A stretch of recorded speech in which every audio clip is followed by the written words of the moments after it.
감 잡힌 시선, 따뜻한 공정의 가치로 함께합니다. 황보선의 출발 새 아침. 네, 황보선의 출발 새 아침. 더불어민주당 전재수 의원, 국민의힘 조혜진 의원과 함께하는 여의도 중계석 계속 이어갑니다. 자, 이번에는요. 고 박원순 시장 피해자가 그제 기자회견했습니다. 또 김태년 민주당 원내대표가 어제 당을 대표해서 사과한다 이렇게 밝혔습니다. 이 사과의 시점, 진정성, 여야 바라보는 좀 시각이 좀 다르죠. 먼저 이거는 전재수 의원께서 좀 말씀해 주십시오. 예, 이것은 뭐 두말할 필요가 없고, 예.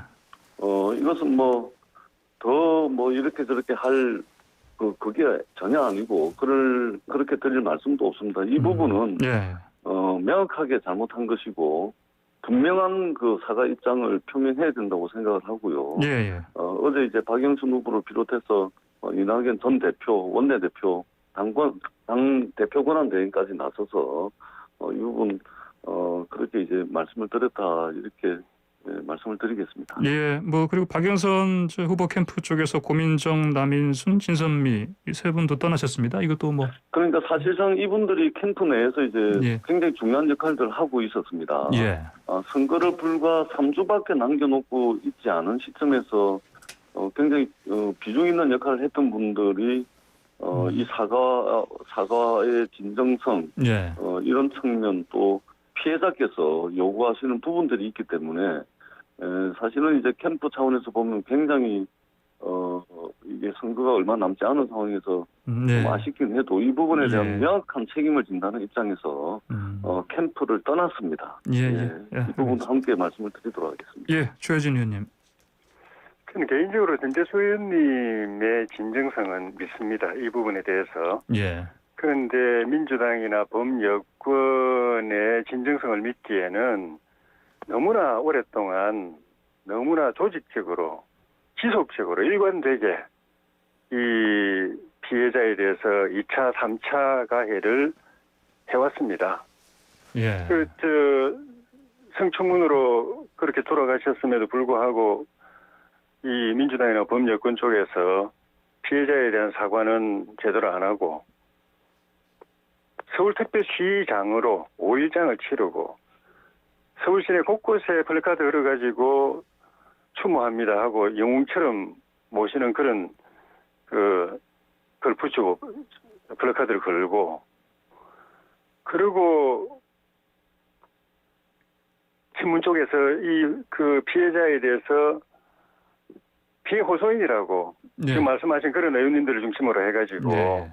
조롱하는 그런 궤변으로 이분들이 이 가족이 하루에도 몇 번씩 이 극단적인 선택을 생각하면서 서로 부둥켜 안고 울게 만드는 세상에서 더 이상 살아갈 수 없게 만드는 그런 일을 계속 저질렀습니다. 그리고 서울시장 선거 시작되면서 오히려 이분이 당에서 그런 분들은 징계해야 되는 거 아니냐고 했던 분을 선대위원장하고 대변인으로 앉혔습니다. 그러니까 그동안에도 진정성이 있었다면은 진작에 정말 깔끔하게 국민들에게 또 피해자도 마음이 위로받도록 할 기회가 있었는데도 거꾸로 늘 행동해 오다가 이제 선거가 막판에 이러니까 이렇게 하니까 피해자가 이제는 직접 나서가지고 호소하는 그런 상황까지 돼버렸습니다. 그러고도 민주당 지도부는 잘 모르겠다, 모른다 이러다가 하루 지나가지고 마지못해서 등 떠밀리듯이 하는 그런 사과를 하니까 네.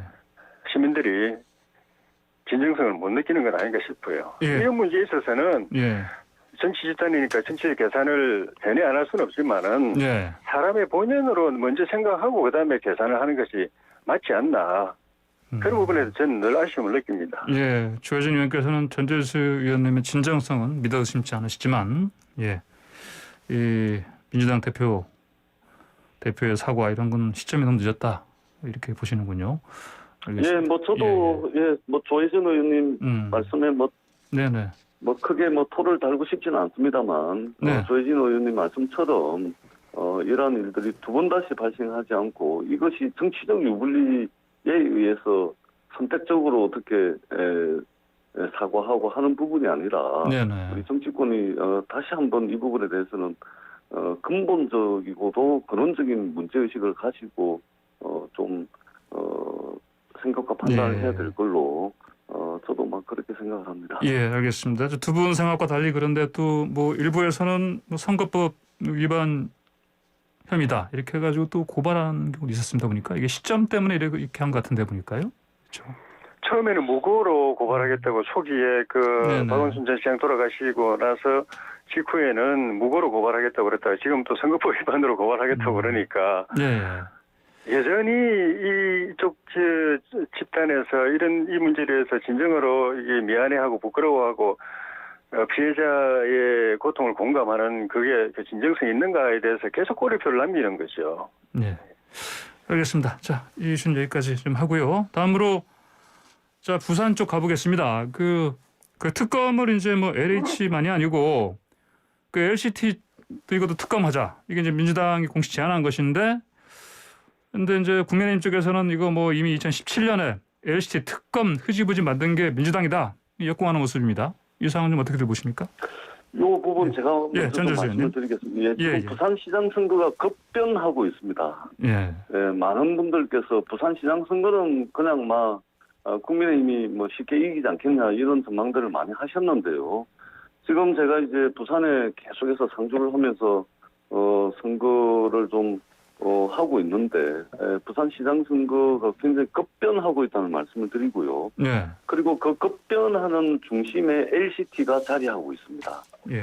우리 전국의 YTN 청취자분들께서 LCT가 뭔지 잘 모르실 것 같아서 아주 간단하게만 말씀을 드리자면 이거 해운대에 그 가장 부산에서 아름다운 해운대 바닷가를 말하자면 절대 그 장소와 그곳에 들어서서는 안 되는 410m짜리 101층 괴물과도와 같은 이 주상복합 건물이 생겼습니다. 온갖 인허가 비리와 특혜와 뇌물을 가지고 이 건물이 들어섰고 그리고 시행사 대표였던 사람 그리고 거기서 돈 받아먹고 뇌물 받아먹었던 청와대 수석 박근혜 대통령 당시에 청와대 수석과 그 지역구 국회의원 이런 분들이 전부 구속이 돼 있는 겁니다.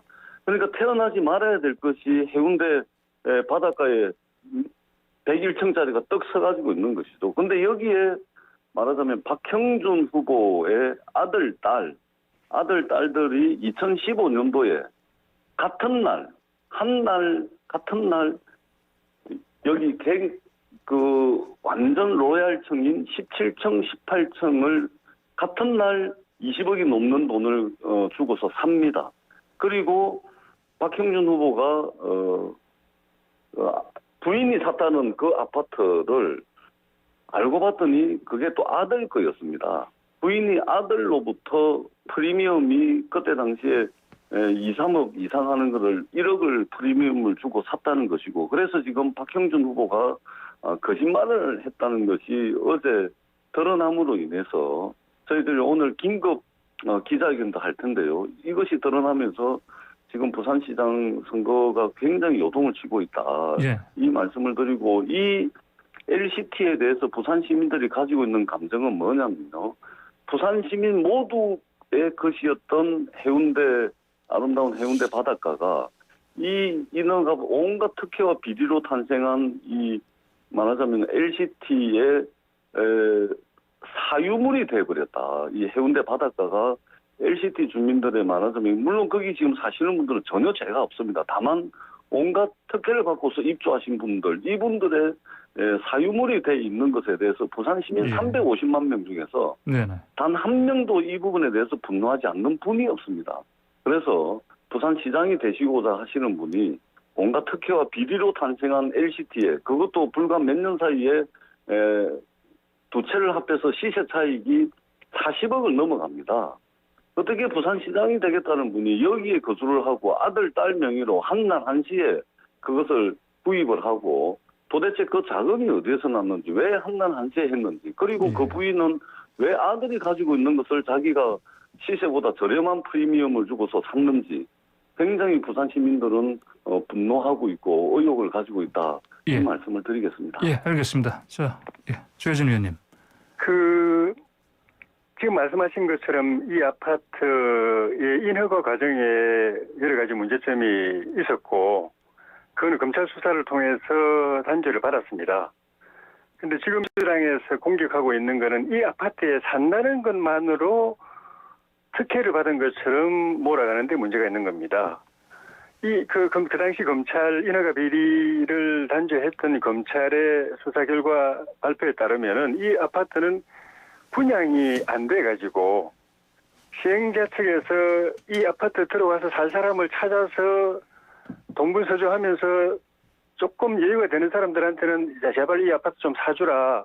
싸게 살 테니까 좀 사주라라고 쫓아다니던 그런 상황이었습니다. 그러니까 아무나 들어올 수 없고 서로 들어오려고 하는 걸 갖다가 밀어내고 특혜 받아서 들어온 게 아니고 이 아파트를 들어온 사람들이 시행자 입장에서 볼 때 너무 고마운 그런 상황이었는데 여기 들어와 있다는 것 때문에 산다는 것 때문에 특혜를 받았다고 몰아가는 것이 잘못이고 박hin준 후보 따님 같은 경우에도 제가 개인 가족사는 뭐 일일이 다 알 수는 없지만은 그 이전에 본인이 재혼하고 나서 그 재혼한 사모님의 그 이전 가족일 때 구입한 걸로 알고 있기 때문에 박 후보하고는 저는 관계 없다고 알고 있고요. 예. 이번에 민주당이 폭로하는 과정에서 입주해서 사는 것만 가지고 죄인인 것처럼 이렇게 덤터기를 씌우다 보니까 분양을 한 것도 아니고 거기 살던 사람한테 나중에 산 분까지도 마치 분양 특혜에서 받아 분양해서 입주한 것처럼 그렇게 몰아가다가 문제가 생기고 한 그런 일들도 벌어지고 있는데 예. 문제가 있다면 잘못이 있다면 정확하게 진실에 근거해서 이야기를 해야지 예. 뒤집어 씌우는 식으로 누명을 씌우는 식으로 모함하는 식으로 해서는 저는 안 된다고 생각합니다. 예. 시간이 없긴 하지만 제가 예. 딱 20초씩만 말씀하십시오. 예. 20초씩만. 예. 조혜진 의원님께서 그 지역구가 밀양이시고 그래서 뭐 잘 사실관계 이 복잡한 문제라 사실관계를 잘 알지 못할 수 있다는 말씀을 드리고요. 이현주 의원이 옳았습니다. 그리고 지금 가장 억울한 사람은 아마 이현주 의원일 텐데 이게 지금 분양이 안 돼가지고 아무도 살 사람이 없어가지고 사줘서 고맙다 이게 전혀 아니고요. 예. 이영복 회장이 로얄층을 미리 다 빼돌려 놓은 겁니다. 분양 물량에서. 예, 알겠습니다. 자, 이제 용의 눈이라는 건물이 있는데 미리 빼돌려 놓고 챙겨야 될 분들한테 특혜로 이제 분양을 한 겁니다. 예, 이 말씀 알겠습니다. 자, 이번에 최혜진 의원님, 예, 짧게 부탁드립니다. 예. 예, 좀 전에 말씀드린 그대로입니다. 예. 오죽하면은 그 민주당에서 폭로한다고 고발한다고 발표했던 내용들이 기본적인 사실관계도 확인 안 하고 허위로 발표된 것들 때문에 민주당이 예. 법적으로 책임져야 될 상황까지도 생기고 예. 있기 때문에 네. 그 부분에 대해서는 그 박hin준 후보 쪽에 네. 분명한 책임을 지고 예. 나중에 법적으로도 문제될 부분에 대해서는 지금부터라도 저는 예. 바르게 하는 게 맞다고 봅니다. 알겠습니다. 자, 두 분 말씀 여기까지 들어가겠습니다. 감사합니다.